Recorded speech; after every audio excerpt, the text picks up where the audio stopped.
All right. Hi, everyone. Thank you for joining today's session on mitigating liquidity and regulatory risk in digital currencies. With the markets in flux and with a number of issues recently in terms of, or not issues, I say, opportunities in terms of Bitcoin halving and some new regulation coming up, we wanted to have a deeper dive into how to address liquidity and regulatory risk. This is a series that is sponsored by Blockchain Intel and Dash. And the purpose of this session is to span and inform a number of different groups, including Blockchain by Women and a number of the groups that we've partnered with. So we encourage you to join our future sessions. We started off talking about issues such as stimulus and impact on the industry. We then switched over into digital currency investing options and risk, and now we want to have a deeper discussion on liquidity and regulatory risk. If you have any questions, please enter them into the chat, and we will do our best to answer those questions as we go along in the panel. This session is recorded, so if you or your colleagues cannot attend part of it, we will have it available afterwards. So now I just want to do a quick introduction on our panelists. I'll just start off. I'm Karen. I'm from Blockchain Intel. I also started Blockchain by Women. But in terms of Blockchain Intel, we provide thousands of risk indicators and risk scores for cryptocurrency exchanges as well as addresses. And we support a number of different cryptocurrencies, including Bitcoin, Litecoin, Dash, Ethereum, and so forth. And would love to talk to you about any kind of compliance reporting needs that you may have. Now, I want to just hand it over to our speakers, so our panelists. So Janine, do you want to introduce yourself?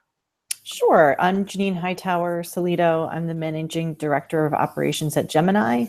For those of you that don't know Gemini, we are a cryptocurrency exchange as well as a custodian. We're regulated by the New York Department of Financial Services, and we're happy to be here. Or I'm happy to be here. Rebecca, would you like to introduce yourself?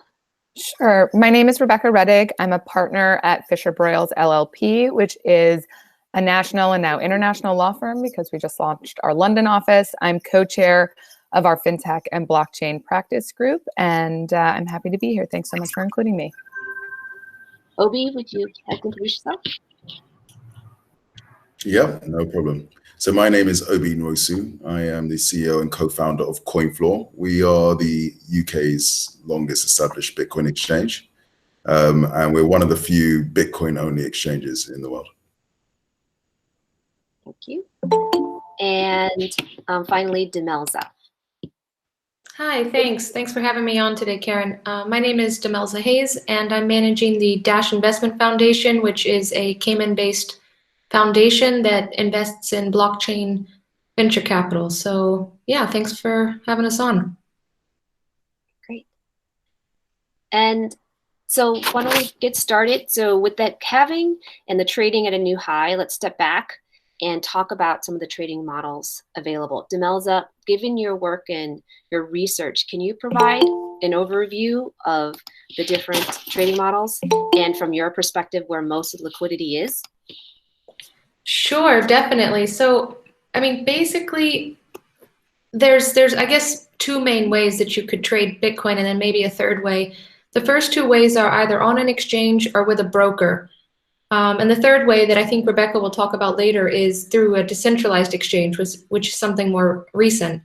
But regarding an exchange, basically when you log on to a website and you see an order book, which is basically where you see a lot of different supply of Bitcoin and a lot of different demand for Bitcoin, and you see kind of this like red and green walls meeting in the center where the bid-ask spread is meeting, that's probably a sign that you're on an exchange.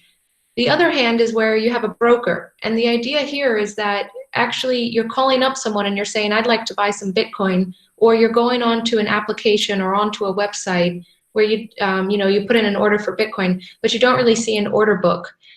On an exchange, as you can see, when you're seeing that open order book, the total of all orders in the market, you're actually trading against other people, or algorithmic bots, but you're trading against other people in that order book. Whereas with a broker, there's two different types. There's the agency model broker, and then there's the principal at risk model broker.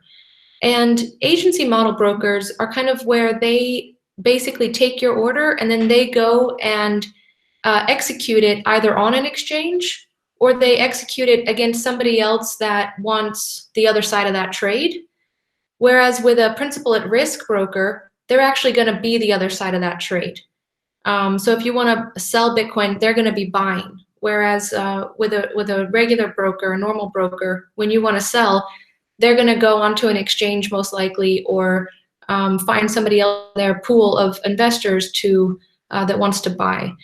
And why this is important is because actually there's normally a big fee difference. On exchanges, you usually have the most liquidity, which is what Karen mentioned. And because there's more liquidity, you also have lower fees.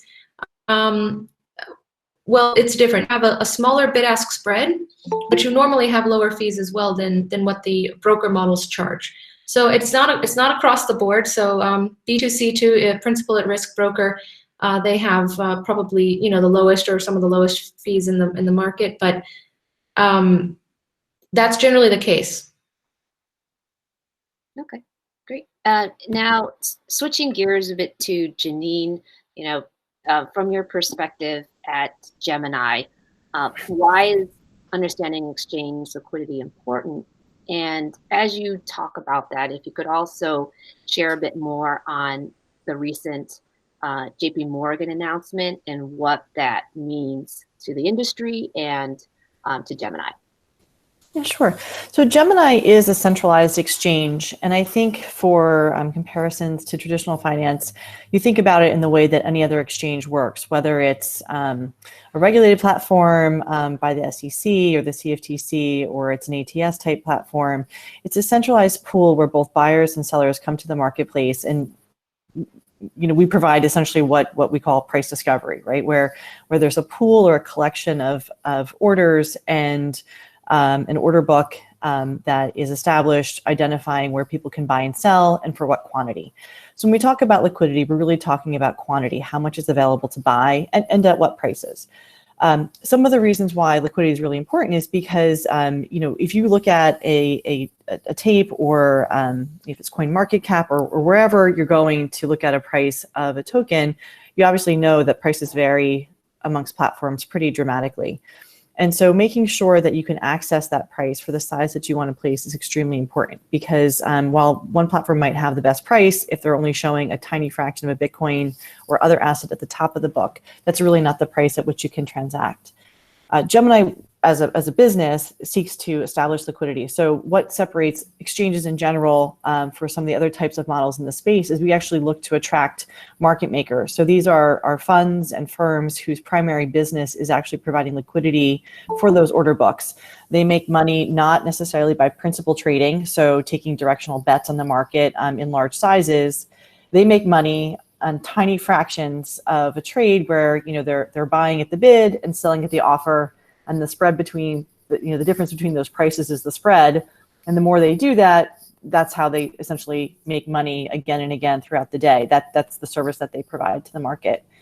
The exchange provides the service of allowing a platform that's safe and secure for crypto in particular, with the cryptocurrency and storing that, which on most exchange platforms, you have to deposit your crypto in order to trade. It's not like a broker trade where you settle up after the trade's done. You actually need to deposit your assets there. So security of the platform. And for our customers, a lot of our customers use Gemini as a storage facility in addition to using it just to trade. So providing that spot where people can see a valid market price for the size at which they want to trade without having to put an order in the market to see that is really the value-add service that exchanges provide in the marketplace. And then, of course, as was mentioned earlier, keeping fees low, because that essentially is an electronic platform without manual intervention for filling those orders. We recently announced, well, it wasn't really announced, that it was leaked to the press last week that JP Morgan is now doing business with Gemini, and specifically, we are a customer of JP Morgan. So we had previously 3 banking relationships, one with Silvergate, which is a bank out of California that banks a lot of the cryptocurrency exchanges as well as companies. We also have banking relationships with Goldman Sachs and State Street that manage our deposits. But the newest one, and sort of the most high-profile one that's been now public information, is the relationship that we have with JP Morgan. And that's really important. And all of these developments are really important to our market because most of the larger market making firms that are providing the largest piece of liquidity want established players in the space. They want to make sure that when they deposit fiat, it's with a reputable organization. And so having this relationship with JP Morgan allows our customer funds, when they send dollars to the platform, to be stored at JP Morgan. They're in our account at JP Morgan, but they're being held in a premier bank for their protection. So that's sort of one of the avenues. I think it's obviously particularly interesting to people in the crypto space because of Jamie Dimon's previous comments on cryptocurrency, and clearly for that to come to market and for them to be able to take us on as a customer, which isn't an obligation by any means. They spent north of 2 years doing due diligence on Gemini before taking us as a customer. We obviously had wanted this relationship for a long time. So there's a lot that goes into that. And frankly, a lot that goes into, when we talk about cryptocurrency and people's assets, making sure that people feel comfortable. And so it's very hard for people to come in and look at a platform and understand if it's safe or it's secure, if people are following the appropriate regulations for KYC and money laundering regulations. And so having third parties, if it's State Street or if it's JP Morgan, having firms like that be doing business with us after their own set of due diligence is really important for credibility in the space, and thus bringing liquidity. Yes, it's good to see that turnaround on Jamie Dimon. So very good to hear about JP Morgan. So investors have a number of options, and on this call and in our groups, we have not only retail investors, but institutional investors. And so as there are a number of options when it comes to trading on exchanges, there are also a number of trade-offs. Some coins can only be found on decentralized exchanges because centralized exchanges will say only offer the top coins. You also have unregulated exchanges that have over-reported transaction volumes and then later shut down. So there are risks between trading on centralized and decentralized exchanges, regulated and unregulated exchanges. Obi, can you talk a little bit about CoinFloor and in terms of decentralized and centralized exchanges, what that means in terms of liquidity and, for example, how CoinFloor has attested to solvency and why that's important? Obi, could you unmute yourself? That's good. Thank you for reminding me of that. So no problem. Thank you for that. It's really interesting. As mentioned earlier, there's a wide range of exchanges that focus on different ends of the market. I would say that an exchange like CoinFloor focuses somewhere in the middle. So we have a centralized exchange which allows people to trade between we only deal with Bitcoin, but Bitcoin and fiat, GBP is our main pair. But we also have what could be considered more of a brokerage type offering, which we provide to people who are new to the space where they just want to buy Bitcoin and just get a price. It's a simpler offering, but the orders actually directly trade against our exchange. So they're still getting access to the exchange liquidity. But as we say, as was mentioned already, this market is a new market, and we've just seen banks like JP Morgan giving banking to a few exchanges, and we expect from conversations we're happening to see more of that over the coming months and years.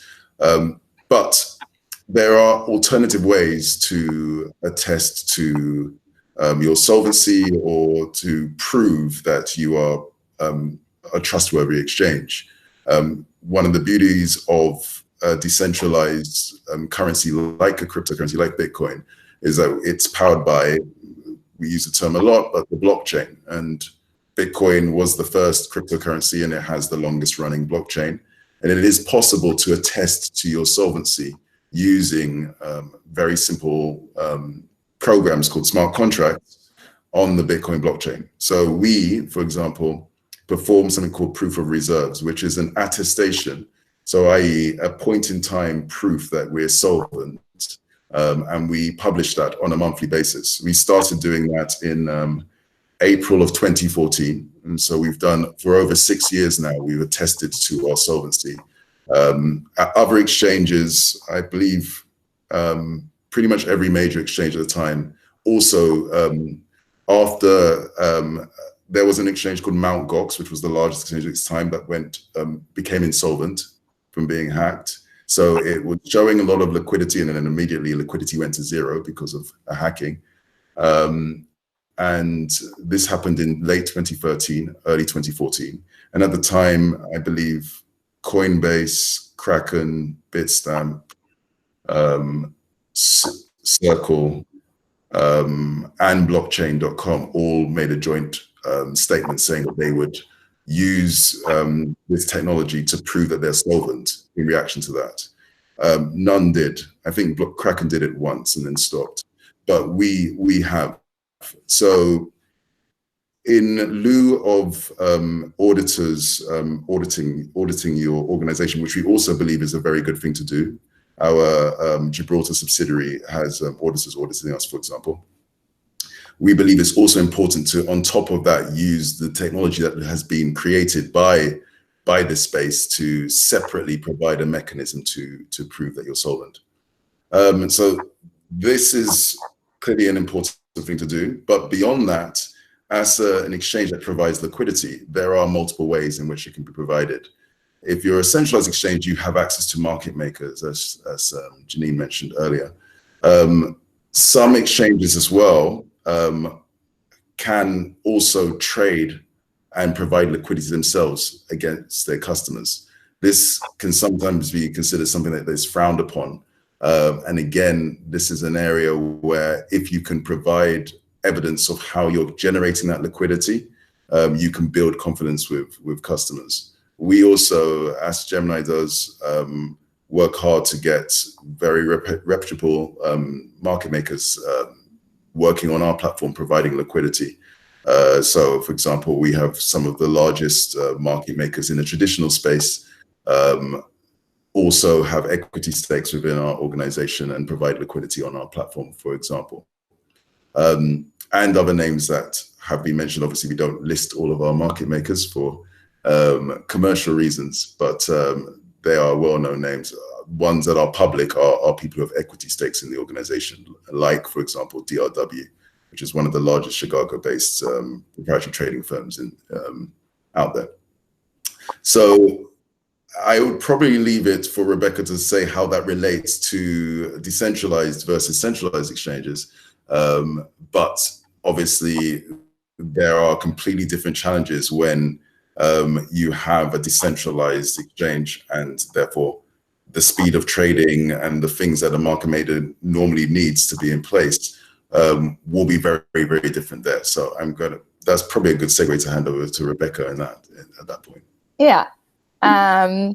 So I have to say that nothing I say on here is legal advice, but I've looked a lot at the risks of decentralized exchanges and just how they work. And I think, having their perspective, because it is such a growing aspect of cryptocurrency trading, is important to think about because there are lots of alternative sources of trading crypto, including, which we didn't talk about, but I've seen a number of trading platforms which try to aggregate order books from the centralized exchanges, sort of acting almost like a electronic broker, but that's for probably a whole separate discussion. But as far as decentralized exchanges go and thinking about liquidity risk, in terms of what Obi was saying, the transparency is there in a different way than you get on the centralized exchanges. Everything's on chain for the most part.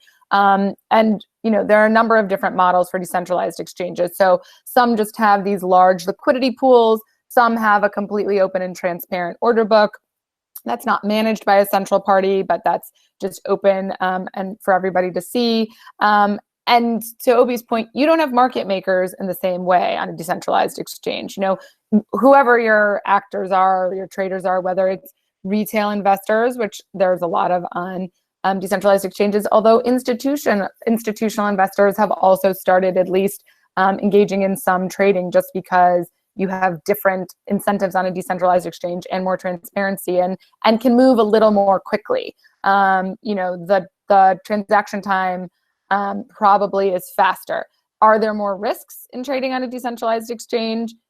Probably, because you don't have a centralized actor. And so you'll have to have this weighing of, well, I can see the liquidity pool. I know that I can control my trade. I know I can do it faster. And the faster aspect allows you to take advantage of fluctuations in prices. So there are those benefits. And then you also have what if the liquidity pool is hacked? I don't know the person on the other side of the transaction, although that is probably less important on a decentralized exchange because everything is automated through the smart contracts, depending on how the DEX is set up. If something happens to me, I don't have terms of service or anyone to go to try to rectify my trade. But those are the trade-offs in the space right now. And that's good. And given where we are in this space and what happened earlier in March, how do exchanges, DEXs, Rebecca, if you want to weigh in, but this is initially a question for Janine and Obi, how do Gemini and CoinFloor ensure that their customers are protected from big market changes?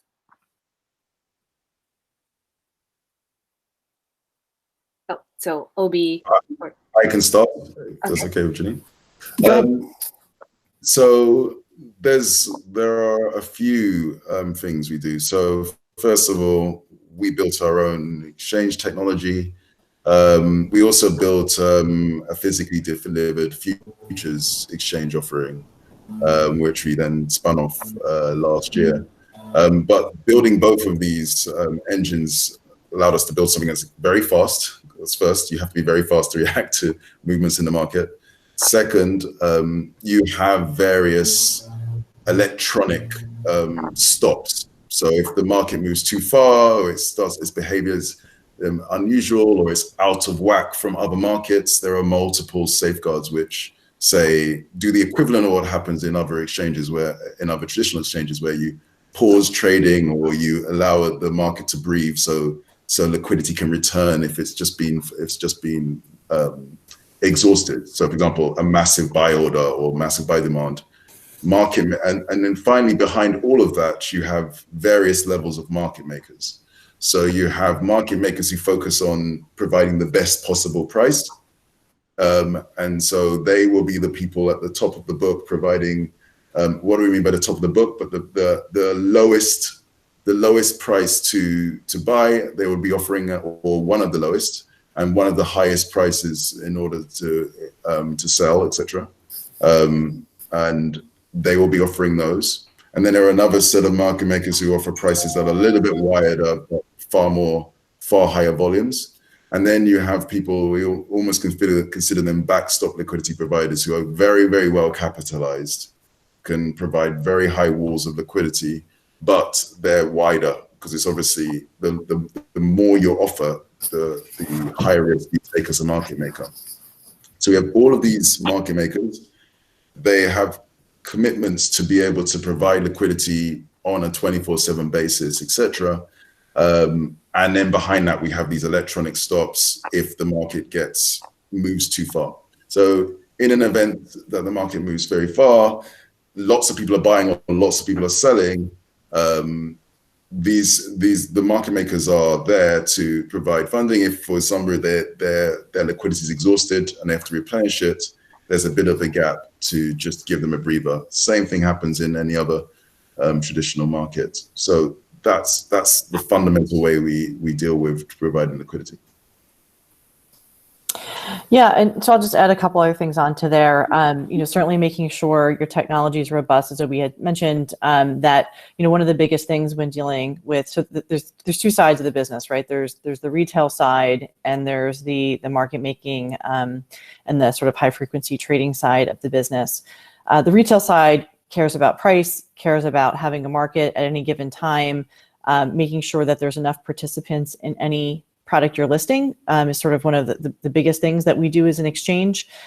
This means in some cases, we don't list every product there is. Some of it is because of regulatory concerns, that some products might be seen as securities, which we don't have a license to trade. Other products are because we don't believe there's enough market makers or liquidity in those products. And so before we put a product on the platform for launch, we carefully work behind the scenes to make sure that there's support for that product, knowing that a huge part of our customer base is retail. And although there's a buyer beware, aspect to trading in any market, we look to protect our customers. So we recently launched 4 new tokens a few weeks ago, and we'd worked behind the scenes in advance of that for many, many weeks to make sure that there was significant amount of liquidity in those from established market makers and not just natural orders coming in from the public at large. So that's another thing that exchanges do to make sure that there is sufficient liquidity. In terms of price movements, those do exist over time. The crypto markets are not interconnected in a way that some of the other asset classes are, more traditional asset classes. So things like price bands, so making sure that an order won't rip through the book to hit some of those backstop liquidity providers at really disadvantageous prices is really important. On Gemini, we have a price band of 5%. So if a customer's coming in and there's a thin amount of liquidity at the very best price, and there's other ticks that go down, of course, with larger size, you get to the very end where someone might be paying an incredibly wide spread to buy to fill the entire size of their order. If they're looking to buy, say, if they're coming into the market and they want to buy 20 Bitcoin, the price they would achieve is not really the fractional Bitcoin that's at the top of book. It's going to be much worse. Making sure that they, as the customer, if they haven't looked at the screen and they haven't looked at the depth, that they're not going to trade more than 5% through whatever the top of book was seen at the time, to make sure there's some protection for them. And other things that we do in the market for more institutional customers, we have a block order mechanism. One of the things that the brokers will, one of the value adds that brokers provide in the market is that there is no visible footprint for their transactions until they're written to the blockchain.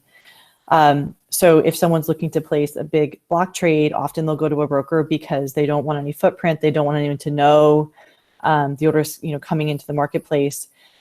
We try to we don't offer any brokerage on Gemini. We don't have any, people acting as a broker in between, but we do have some features that help customers achieve that while still trading on exchange. We have a block order mechanism for large size trades. That's basically an auction that takes place, and we don't report the trade until after it's been executed. We have an actual auction mechanism that takes place twice a day for retail orders that, for customers that, and this is true, especially for customers that, maybe they're nonprofits, maybe they're accepting Bitcoin as payment and they don't really want to look at market timing, or they don't want to have to manage the risks. They don't want to have to sort of understand the market dynamics to trading. They'll use features like the auction so that they can achieve the best price from a pool of liquidity providers at one time, rather than just sort of, whatever's on the book at that particular moment. So we try to offer some other options in terms of how people can execute rather than just on the lit market itself. I would, and actually we also have and this is quite common on exchanges, an OTC offering. And to that point, liquidity is the measure of or the ability to buy what you want to buy at the amount you want to buy it, at the price you want to buy it, at the time you want to buy it. And those together equal your liquidity. And so it's, someone could have better liquidity at this price at this time of day than someone else. And there's always this sort of, which is why different people can compete in the same market by specializing at different nature of liquidity. There are times as you want to buy more, it is going to cost you more to do, because it's very hard for someone to offer that price for a long period of time for you to, unless someone else, without someone else taking it. So they tend to offer slightly wider prices, i.e.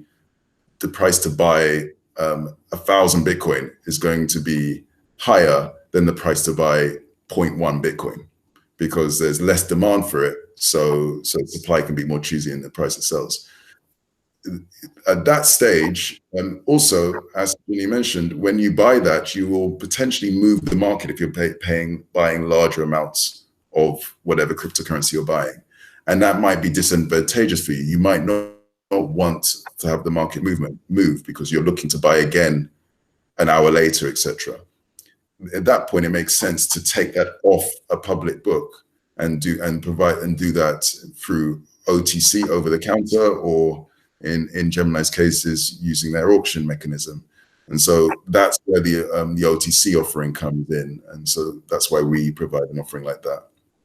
Yeah, Sorry. Sorry, I was going to jump in on the DEX part to just talk a little bit about these block trades, because it works very different with a DEX where, there's nobody, sort of when Janine was talking about ripping through the order book and just changing the prices so drastically, that just can happen on a DEX.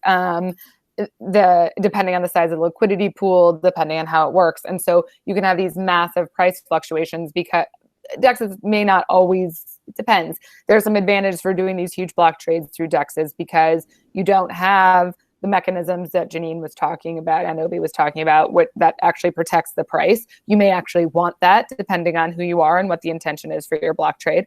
I saw Obi's face sort of change in that point, but that the incentives can be different on a DEX than they necessarily would be through a centralized exchange. And so you just don't have those protections in the same way. So you can rip through entire liquidity pool. I mean, the other thing that can happen is when you could have a very large, what in theory you could think of all the liquidity providers on a DEX, or depending on how the DEX is set up, but I'm thinking of it in sort of the Uniswap model. You could have one of the largest liquidity providers in a pool just pull out, and that's going to change the price fluctuation in a way where, Janine and Obi both have market makers who, are in their contracts, how long they'll be in for. And so you're managing the liquidity, whereas you just don't have the same ability to do that on a DEX. That is completely true, though. No matter what happens on a market, if someone's losing, someone else is gaining. Yeah. So that's just life. So there will be people who would love the market where prices can fluctuate like that. They tend to be the most sophisticated, most well capitalized. So if you're trying to balance the needs of the newer user, the less experienced user, with the needs for the sophisticated user, then you need to manage it. And if you leave it unmanaged, then really, new users beware. You're entering an incredibly dangerous place. And that is a very good difference between centralized, trying to take that responsibility of balancing the two, versus decentralized, whether it's caveat emptor. Yeah, not legal advice, but I would say if you haven't ever traded before, maybe the safest place to start is on a centralized exchange, just so you can get the feel of it. You can figure out how to move things in and out of your wallet and on and off. And then, maybe once you feel comfortable, and after you do a lot of research about how decentralized exchanges work, if you really do want to take, advantage of price fluctuations or something like that, you could dip your toe into a DEX, but that's a whole other world. It just really is. Lots of professional traders love decentralized exchanges. Yeah, definitely. Yeah. So let's move to another controversial topic, and also into some of the regulatory issues of the day. And the one that has a lot of time sensitivity, at least right now, because of the June deadline, is the travel rule. And so for those who are new to the travel rule, here's just a quick background. The travel rule was put in place to make it easier to track and bring bad actors to justice. And the organization that has been working with countries to put in place the travel rule is FATF, which is the Financial Action Task Force. It's a global organization, and what they've said is that all VASPs, which they're calling virtual asset providers, need to comply with this travel rule. And in June, this next month, FATF is going to review the progress of all the countries. Now, the fact of the matter is countries are all at different levels. The US, for example, has said the travel rule has been in effect, and all virtual asset providers are expected to have been in compliance. Now, The travel rule itself says senders of virtual currencies must submit the following information, and this is the FATF's definition. Things like originator name, account number, physical address, unique identity number, date of birth, and place of birth.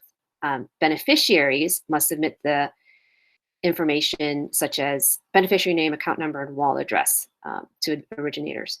Now, there are a number of challenges with this FATF ruling, or with the travel rule that's supposed to be coming in place. And that includes the first issue around FATF's level of travel rule, or FATF's definition for travel rule versus other countries. For example, FATF has a stricter definition.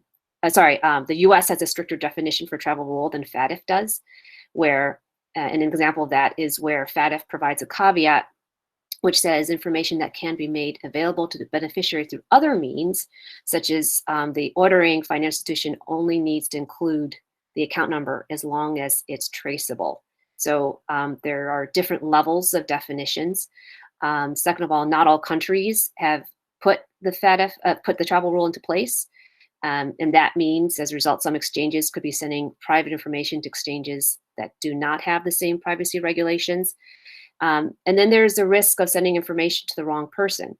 So we've been working with a number of VASP to mitigate these risks by such things as identifying whether the beneficiary is at a known VASP or not. And in this way, VASP knows what level of information to send, and thereby reducing the risk of sending information to the wrong person. But there are a number of solutions out there. We won't go into detail of these solutions. If you are interested, I'm happy to send you links on these various solutions, whether it's a network model or a blockchain-based model or certificate authority model. So I just wanted to pause here and ask Obi, what are the challenges you see, and how do you see things sort of shaking out, so to speak, with the travel rule? Yeah, so the travel rule, it's fair to say, was probably the most contentious part of FATF's guidance on virtual asset service providers. So they went into consultation, this body that represents multiple countries around the world, with the objective of reducing financial crime, whether that be money laundering or terrorist financing, for example. And the idea of putting in place a set of regulations that all the countries that were members of FATF, which are pretty much every major country, was widely applauded and agreed with. But there were concerns about one rule, which was the travel rule, which is why everybody talks about it. Because fundamentally, blockchains are designed to transfer value from one person to the other, and they are public. So everybody can see what gets sent on a blockchain. And the travel rule, which relates to traditional banking and transferring financial information between banks, the idea of sending effectively personally identifiable information, i.e. name, address, etc., on a public blockchain was going to be a challenge. In the end, it was passed, and I think organizations around the world that were representing multiple exchanges gave their view.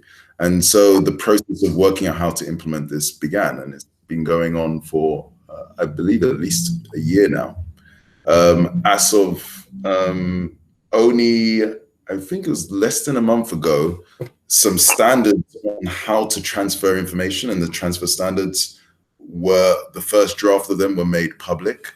And in parallel, a number of different organizations, as I said, people can go off afterwards to look at some of the names, have been working on actual implementations of technologies to add in the extra information that's missing. And they work in many different ways, but fundamentally you need to add on, in addition to the blockchain of the transferring of value, some way of referencing the personally identifiable information and passing that between different exchanges. And all all the main ones, all the lead contenders, I believe, have said that they will work to be compatible with these standards. But the challenges remain. You alluded to one of the, Karen, to one of them, which is the different timings. This is not an exchange level obligation. This is a country level obligation. So a country has to, come June, all the countries that are part of FATF will need to comply with this regulation to be in compliance effectively. However, they will determine for their own population and their own businesses that are based in their jurisdiction what that means. And so we will be looking to in our case in the UK, we'll be looking to the FCA to say, what do we need to do? Which systems do we need to use, etc. And once we receive that guidance, we will of course implement it, as will exchanges around the world. It does, though, leave exchanges in this difficult situation because you're waiting for this guidance from the country you're in, because FATF doesn't regulate exchanges, it regulates countries.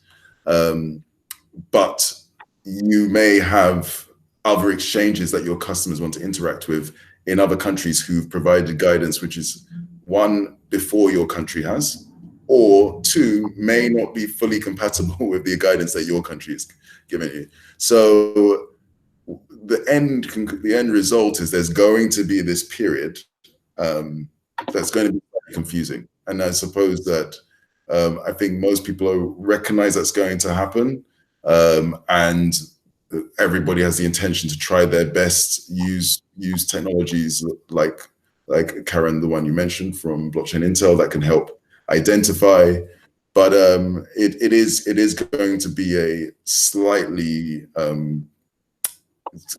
confused period as we transition from a world where we didn't have the travel rule working alongside blockchain transactions to a world where basically every major or remaining exchange in every major jurisdiction is following it. That transition period, hopefully it's months, but it might be longer, will be challenging.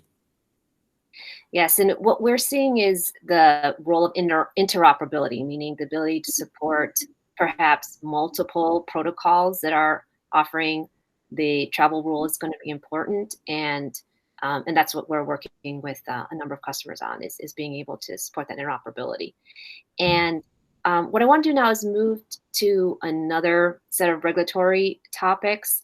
And this is more around regulatory risk in general and how it should factor into investors' decision to use an exchange, whether it's a decentralized exchange or centralized exchange or DApp. And so I know we touched a little bit about the differences before, but wanted to go into the regulatory aspects or the regulatory differences in terms of centralized and decentralized exchanges. So Janine, could you just start us off with what the centralized exchange point of view is, and also as a centralized and regulated exchange, what that point of view is. And Rebecca, then if you could talk more about decentralized exchanges, but also the deregulated. Yeah, they're closely linked, I think, in a lot of ways, and sometimes confounded, but certainly somewhat related. This is something that for all the and certainly after the FATF travel rule conversation, people that are purists and libertarian in the crypto space have a very different view than some of the other people moving into Bitcoin, especially from the more traditional investment spectrum. And so, we cater to different needs. Gemini, is always been highly regulated. In fact, we operate as a trust company in the state of New York, same as BNY or any other trust company in the state of New York, with the same types of capital reserve requirements, the same AML and KYC rules that we need to follow. We follow SARS reporting. We do all the things that a good actor must do in the space. And for us, part of it is because we think it's the right thing to do in order to grow this ecosystem for crypto, because ultimately, as we've seen with the travel rule, the regulators in the space will be moving into the space. So we think it's wise and advisable to be there from the beginning. But also on a commercial side, most of our customers tend to be, at least on the institutional side. The retail side, I don't know how informed they are about this, and it does matter to some extent, but certainly on the institutional side, firms that have an obligation to know their counterparty can't really ever do that on a decentralized exchange that has no KYC. For us, our customers don't know their counterparty. They never will. Their counterparty is always Gemini on the trading activity, but they're aware, and they do inspections of our KYC and AML programs. It's really important to some of these customers, even for the banking relationships. A lot of reasons why people can't get banking relationships, or frankly, premier banking relationships, is because they don't satisfy the basic tenets of the regulatory authorities with respect to KYC and AML. And so being able to accept fiat, obviously, if you're not accepting fiat, you can't have any US dollar or other fiat pairs in your platform. You're restricted to crypto or stablecoin pairs. That's a big limitation for a lot of people in the space. So for us, it makes good business sense to be regulated. And then on the other side of that, we think it's the right thing to do because it does protect people. We don't want people on our platform that are doing nefarious things in the world and in the market. And while the KYC standards for some may feel they're sort of onerous, there are the standards that exist today, and we do adhere to them, and we think for the better of all. So from that perspective, it's something that we're fully committed to. Yeah, and just on the decentralized exchange point, I'll make two separate points. One, having an unregulated exchange is an umbrella under which I think some centralized exchanges and then decentralized exchanges fall, right? Not everybody is regulated as a trust company. Not every exchange has a BIT license. And those are things that I think investors or traders need to take a look at generally. So I would say there are certain centralized exchanges out there that may have coins on them that could be considered investment contracts and thus securities, and they're not necessarily registered with the SEC. So that I would call an unregulated exchange. But on DEXs, you have so many different types of coins. There are undoubtedly coins that fall in the category of instruments that are regulated by the SEC, by the CFTC. People have put together so many different types of coins with different types of revenue streams. And so they're going to fall under certainly regulation of various regulators. And then, decentralized exchanges in theory can be categorized as software that's just been deployed to the blockchain, and, you can start trading. And so those aren't regulated, as a general matter by the SEC, the CFTC, DFS. And so this is a, trade at your own risk type of thing, like we sort of started talking about in the beginning. You're not going to have terms of service. Gemini, if you go onto their website, has these super robust terms of service, and they really explain all your rights and stuff like that. And so you understand contractually what you're entitled to and what Gemini is doing for you. You just don't have that from a DEX perspective. Yeah, and I'll say one more thing in the difference. So even on the not so much DEX versus a centralized exchange or regulated exchange, but even amongst the centralized exchanges, there's a varying set of regulations. Some operate in the US, tend to be more highly regulated than some operating internationally in terms of those standards. We've seen exchanges, two big ones, having to leave either the state of New York or the United States in general, because they simply couldn't stand up to the standards that we have for our customers. And frankly, it is, I think, and Rebecca said it really well, there's sort of this buyer beware mentality on unregulated platforms, which is probably true if you're an investor. And that's obviously, what the government's seeking to protect in this space is the unsophisticated investor that's reading a newsletter or that's hearing about a project and, spending a huge sum of money to invest their savings in something that's super speculative without any of the warnings or guardrails that exist in the space today. And I think most of us would look at each other and be like, wow, that doesn't sound like a smart thing to do if you don't know what's happening. But we all recognize that those guardrails exist because people do those things. So even within the exchange space, not just decentralized, but centralized exchanges, there are varying standards for regulation. We saw Bittrex have to leave New York. Poloniex basically couldn't, keep it going in the States once they were acquired by Circle. And the reason for that is I don't even know it's always just simply they don't want to, but there's a really high cost to adhering to regulation. We have an army of attorneys that work in compliance, and they're not cheap people to employ. You can't always just turn on a system and ensure compliance. There's a lot of aspects that have to be certified and recertified and cared for. So it is a high overhead to maintaining that regulation and regulatory compliance to your system. And again, it's a commercial aspect. You sort of decide where you want to be on the spectrum in this new and evolving space, and people differentiate themselves in both directions on that. Okay. And so for those of you who are online, please feel free to ask your questions in the chat window, and we'll answer them here. Now, I wanted to also talk about another controversial topic, and that is around security. This is an issue that's come up a lot, especially as there are hacks and traditional investors want to get into this space.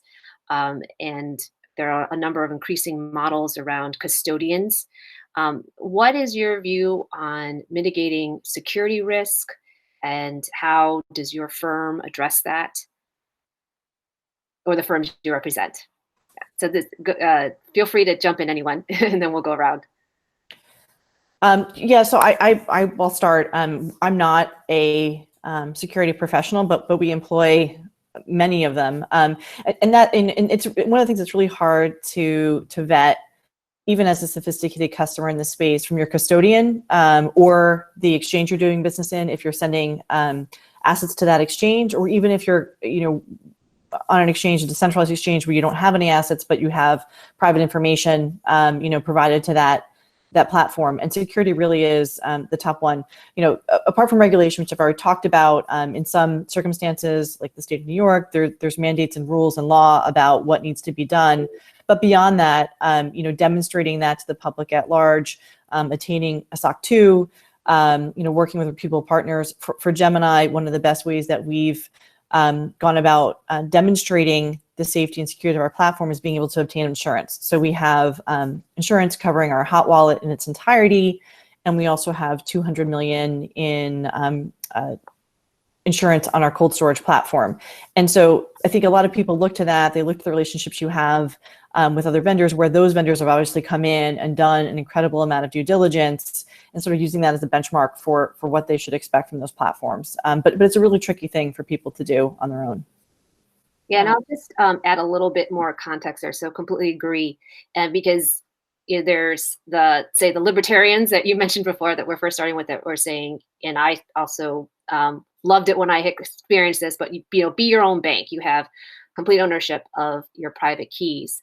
To the other end of the spectrum, where somebody else is managing your private keys or managing security for your coins. So so I think, Rebecca, you're about to go into that, but just sort of how is that spectrum and who is helping to manage that? Yeah, on the DEX side of things, the best assurance of security you're going to get is their public security audit. So typically before a DEX or a DApp will launch their protocol, they'll have a well-known, reputable firm perform a security audit. They can make it public.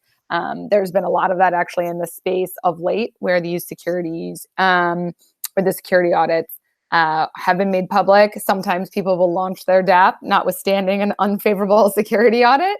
And so that's something, this goes to the buyer beware point that Janine and I were sort of going back and forth about, that you need to understand the security of the protocol itself, and not these other risks that I was talking about, where, you can have these large shifts in liquidity or price fluctuation, or, you'll never know your counterparty and things like that. But really, this is the only way you can necessarily say, and that's not always, fool safe either, but it behooves you to read the security audit and understand what it's saying. So in one of the more recent hacks or bugs that came up, which resulted in a DApp essentially locking their users out of access to their funds, the security audit had said in advance, this is not ready to be deployed, like a few days before. And people went ahead anyway, both to deploy it and then to use it. And it's just a risk that you all have to take. I'll add a quick thing on this. So there are many indicators of security, and as Janine mentioned, actually, it's a very hard thing for a client to come to a conclusion. So you can use mechanisms like external audits and so on to help give you confidence. One thing that you can also look at is longevity. So, for example, we've been around for over 6.5 years. We're the oldest exchange in the UK, one of the oldest in the world. That gives you some level of confidence. Also, our background was we're technologists first. So I was head of technology for a number of very successful UK-based e-commerce companies handling far higher volumes than many of the exchanges that's in the market today for over 20 years before going into this business. So that is one aspect you can look at. We also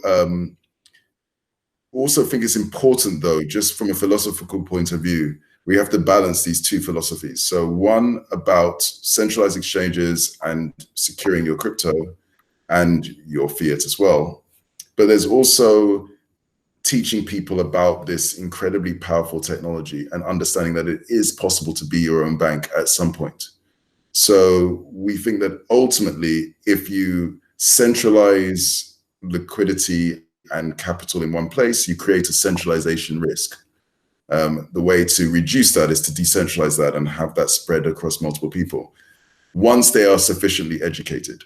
So you need to service both needs. So while people are not comfortable with being their own bank, or they're storing relatively small amounts, so it doesn't make sense to be your own bank just from a financial point of view. If it costs £50 to buy a secure device and you've got £40 worth of crypto, it doesn't make sense to custody yourself. It probably only makes sense at £500 to £1,000 worth.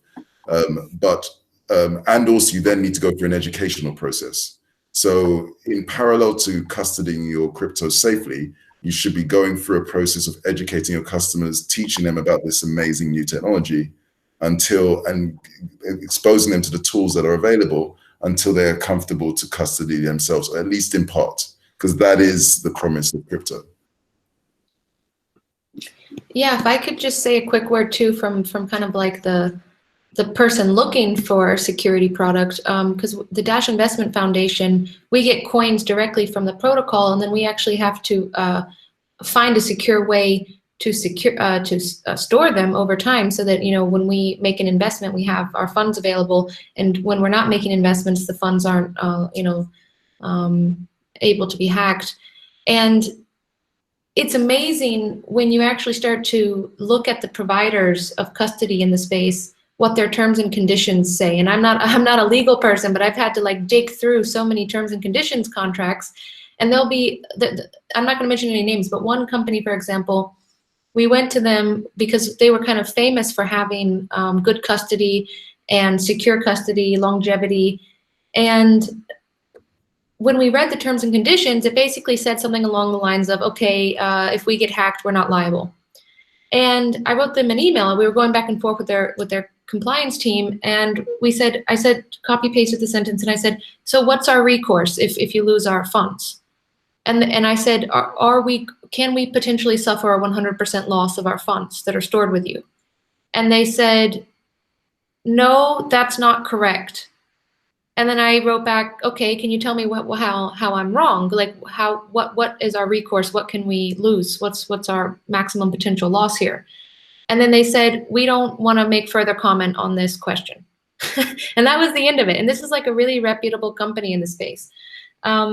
Then we started looking at other companies. So it's amazing to hear from Janine that you have this insurance policy. I wasn't even aware of that. So that's fantastic news. I mean, that's great. We have to reach out to Gemini for custody. I don't know if Gemini does Dash, but we'd have to check that out, because we've been looking at European providers that have insurance contracts on their custody.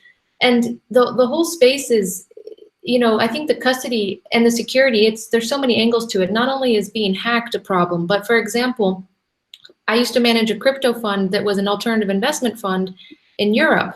And basically the assets have to be ring-fenced on the balance sheet of the custodian. So there's like a word in German, like basically Sondervermögen, which is basically that the assets are not, if the bank goes bankrupt, they can't use the assets held in that fund in order to pay off their creditors, right? So, you know, it's not only being hacked, it's also, is the provider, are those assets that are under custody, are they also being protected on the balance sheet from their other business, their other existing business? So there's so many angles here, and it's like a minefield for somebody that wants to find a decent product for custody. I mean, we still, the Dash Investment Foundation, we're still having difficulty. The only solution we found in the end was to literally make accounts with as many people that we could find that had, you know, the type of insurance products that Janine mentioned, that had the longevity that Obi mentioned, so that we can try to diversify the risk, but it's still there. Yeah, segregation on the balance sheet is really important, and is a great point to make, because customers need to know, you know, where their ranking stands. So for Gemini, for example, the account structure for the exchange is an omnibus account, but it's completely segregated from the capital reserves of the company, and it's you know, in customer's name and not part of any of the credit for the business itself.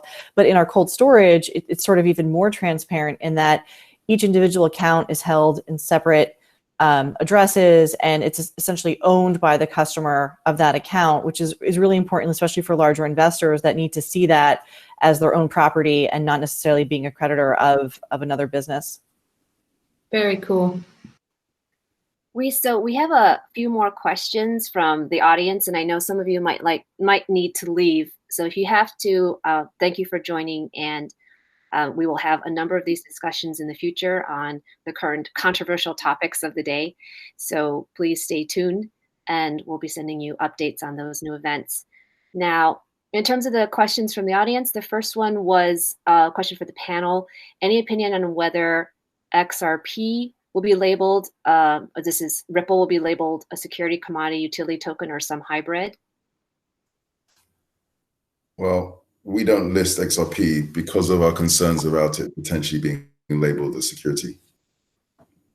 Well, we don't list anything else other than Bitcoin, though, so we're pretty conservative. So because of our concerns about most other things being eventually labeled securities. So What was the term that, what was it? One of the commissioners said it's sufficiently decentralized, or one of the regulators said Bitcoin's sufficiently decentralized, but the other ones maybe not so much. I think even in that same talk, XRP was mentioned as potentially one that's not. Yeah, I mean, the FCA is and other regulators have verbally named Bitcoin and Ethereum. Others, there may be others, but we've heard them name those, so therefore we're comfortable with those. That's our. The only reason we delisted Ethereum was for technical reasons, because they're about to replace Ethereum with Ethereum 2, and they've effectively said Ethereum 1 is not good enough for the long term. So that means we should delist it for technical reasons. But we are definitely listing only Bitcoin on the most conservative end when it comes to cryptocurrencies. By definition, anything further would mean we would be listing no cryptocurrencies. I mean, just from the litigation legal point of view, there's a private class action going on right now in the Northern District of California claiming that XRP is a security. They're still in super early stages of litigation. There have only been sort of technical statute of limitations argument made, but the claims have survived a motion to dismiss, both against XRP as well as some more individual defendants, including Brad Garlinghouse. And so, you know, if everybody's going to really push through, which will be a long and costly litigation, we may get some clarity from a court, but I don't expect, although I could be wrong, but I don't expect to get clarity, let's say, from the SEC on whether XRP is a security anytime soon.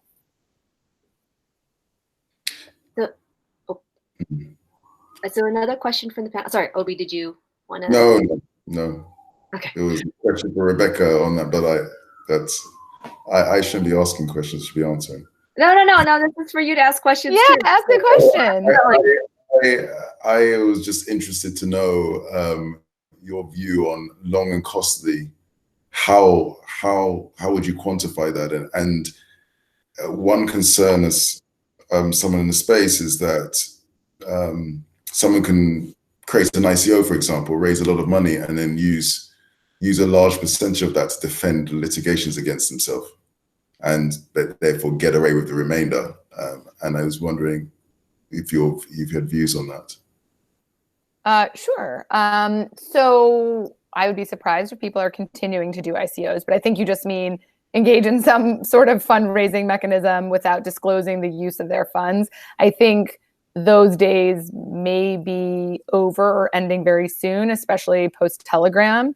I think and these are my personal views, they don't represent the views of my firm and stuff like that, but I think that Judge Castell's order in the Telegram case forecloses or really cabins the use of the SAFT in the way it's been used in the past. And I think, as the SEC's even said, people who are developing a blockchain and maybe issuing tokens really need to think about using more traditional sources of capital, such as VC funding and the like. With respect to long and costly and whether somebody can raise money and just use it towards litigation, sure. I mean, that happens all the time. One would hope that we're at the stage now, and I know it's not true across the board, but as far as large, reputable projects that can really raise serious capital, they will hopefully have true disclosures to their potential investors of how they're going to use their funds. And I think, the projects out there that are engaging in these types of traditional fundraising are at least responsible to their investors to give them budgets and things like that, including budgets that specify how much you plan to spend for legal. Okay. And so another question from the audience is, what are the panel's views on the future prospects for digital securities? We haven't seen many quality projects going live, and there appear to be some regulatory hurdles. So just just trying to understand how you're positioning your business and with respect to some of these digital securities projects coming online. So this is one of the audience members' points of views and also questions. Yeah, so I think for us at Gemini, there's two divides, right? There are actual security offerings that are being tokenized and going live, and then there's the whole cohort of token projects that have not been declared to be securities or investments or commodities or utilities and exist in a gray area. So for Gemini, it's public information. We have filed for a broker-dealer license in the US because, as I mentioned earlier on the call, we're super interested in a lot of these projects. In fact, we have the technical capability to both trade them on the platform as well as store them in custody, but we always adhere to the right side of regulation. And so we feel like we might need additional licensing to add some of those to the platform. It's a little different than security tokens, where people are looking to actually do public offerings either in a restricted or a private investment setting or in a public market setting. I come from that background, both on the banking side and the exchange world for a very long time. This is just my own views. This is not really anything to do with Gemini, but I think, they're still in a very nascent sense right now. I think there's a quality problem where, you don't see some of the larger companies looking to use those avenues to go public. I think there's a huge amount of cost savings that exist, and that's why people are interested in them. But I get the sense it's companies and avenues that have maybe looked at different options and think that's a good place to start, but not necessarily sort of the unicorns that are going public. I think that'll change over time, and it's just my personal opinion. I don't think it comes immediately, but it's going to come over time. We've seen some traditional exchanges venture into the digital space. Box, which is a national securities exchange, small one, but still a national securities exchange, has a relationship with T0 Overstock's platform, and they filed 2 months ago with the SEC for their platform. That's in its regulatory process, and there's been lots of comments given on it. But I think you'll start to see these things come up over time, and I don't think it's a big bang where the world changes, but I think there'll be incremental steps until some of the cost efficiencies that come in with transfer agents and other processes in the traditional securities market can then be removed.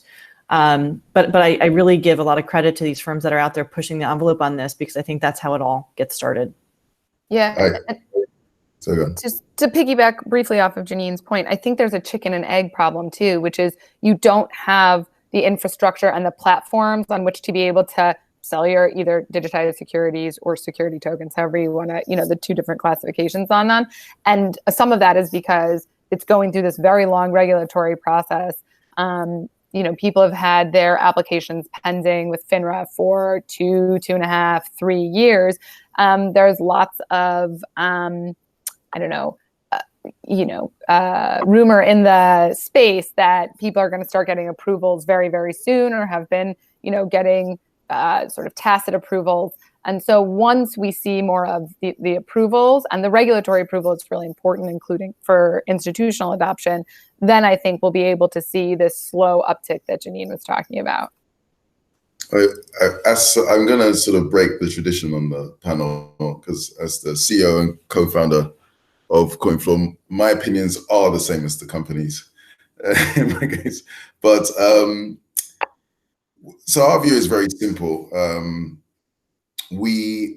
Our sort of thesis is that the reason why stocks and equities are valued the way they are, and real estate, is because there isn't an alternative fixed supply store of value. Bitcoin now exists, and therefore a lot of value that's just there because there's nowhere else to go will go into Bitcoin.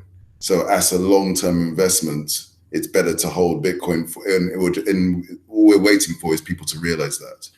So if that's your thesis, then it doesn't make sense for us to offer security tokens if we expect them to be going downwards over the next, in general, on average, all equities and all real estates and so on will go to their real utility value, i.e. the value of a roof over your head, not just because it happens to be a central London roof over your head, for example. And the value of the stock because of the utility of the company, not just because of inflation of the market through quantitative easing, and there's a lot of capital and it has nowhere else to go, because really you only have stocks, bonds, and real estate up until now, and gold. So that being the case, we believe that we only need to store Bitcoin, and we'll still effectively get most of the real estate and stock and equity market as well over a period of the next 10, 20, 30 years. If we have time, I might jump in here and put my 2 cents in. Yes.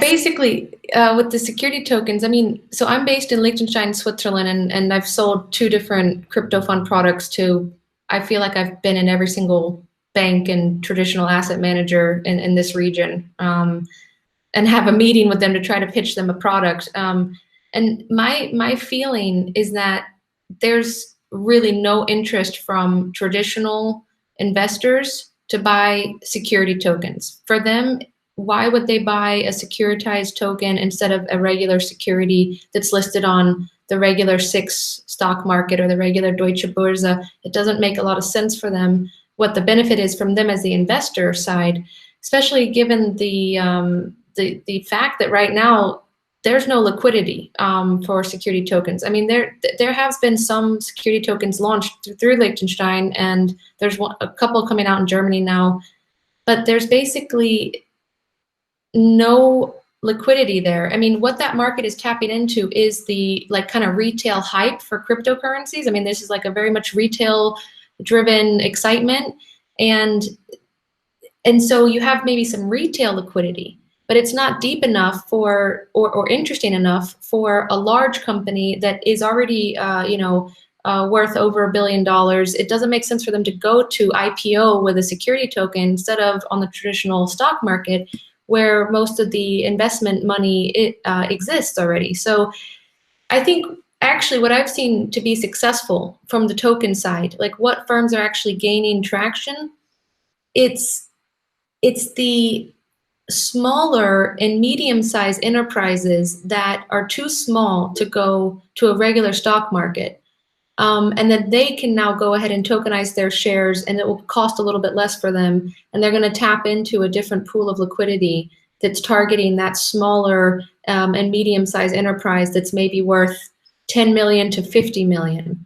And that's kind of where I see this tokenizing event being more interesting from the issuer side and also from the investor side. Yeah, I would say I've seen that too. There are a number of companies, especially now, who are having trouble raising capital and going through crowdfunding and to what you're saying, Demelza, using, for these smaller companies, right, getting to an investor base that they would not otherwise have had access to is proving to be successful. And I've seen a number of these launches take off recently. Okay. If there are no other questions, I know we've gone quite over our time here. So thank you all thank you panelists for staying on, and thank you to the audience for staying on as well and asking some really good questions. Now, like I said before, please join us for our continued series here. And we look to have a whole bunch of new discussions and topics around the issues of the day. And if you want to have a recording to share with others, please let me know. I'll also be sending one out and a registration for our next event coming up on lending and derivatives in particular. So thank you all. Thank you, panelists, and thank you all for attending. We'll see you next time.